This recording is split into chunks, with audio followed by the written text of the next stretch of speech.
দারুল উলুম ঈশ্বর লক্ষ্মীপুর বালক বালিকা কওমি মাদ্রাসার প্রথম জামাতের ছাত্র মোহাম্মদ সোহাইব আহমদ ও মোহাম্মদ সৌরভ।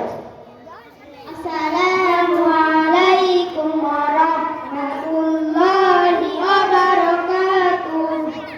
ইমানি মুজুমান আমানতু বিল্লাহি কামা হুয়া বিআসমাইহি ওয়া সিফাতিহি ওয়া qabiltu জামিআ কত নাম্বার?